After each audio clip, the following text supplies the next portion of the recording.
Bezrat Hashem Mincha today, and for the rest of the week it's going to be at 4:15. Please be on time. 4:15. As we were learning the Halachot of V'ten Tanu Matari Vacha, which we're imminently going to be starting to say, and we mentioned that if a person forgets to say V'ten Tanu Matari Vacha, or as we do Barech Alenu, and he instead says Barechenu, and then he only remembers after he finished the tefillah, so we said the Halacha says he has to go back and pray again. Min ad-din, from the letter of the law, technically speaking, he doesn't have to be the one to pray again. He can actually listen to the Hazara of the Shaliach Tzibur in this particular case.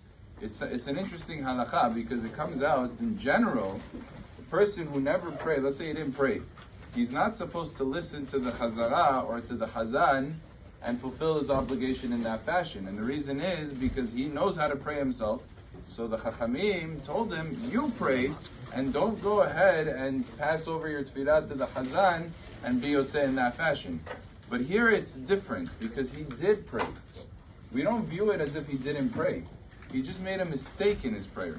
So therefore the Halacha tells us, in this case, even though he knows how to pray on his own, he's allowed to listen, from the Halacha, he's allowed to listen to the Hazan and fulfill his obligation in that fashion, the Shmona Esrei.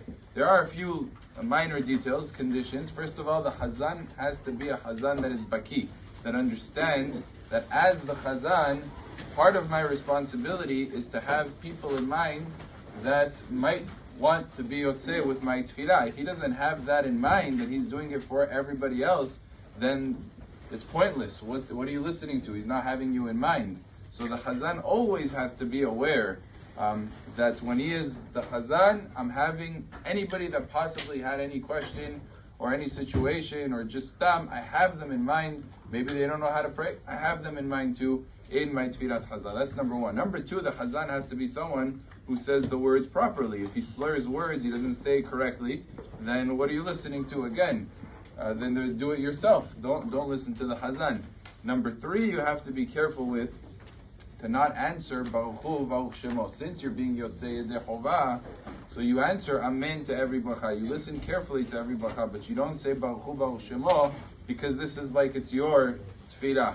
And when you get to Modim, when the Hazan, I should say, gets to Modim, while everybody else is answering Modim de Rabbanan, and they're saying the short text of Modim, you are supposed to remain silent and presumably stand close to the Hazan so you're able to hear what he is saying when he says the Modim. So you hear it from the Hazan and you're not answering together with everyone else. If there's Birkat Kohanim, you say Amen to the brachot of the Birkat Kohanim, and at the very end, you say Oseh Shalom. That part you actually are not supposed to be Yotzei Yedei Chovah. That part you do yourself. You take 3 steps back and you say Oseh Shalom B'Momav.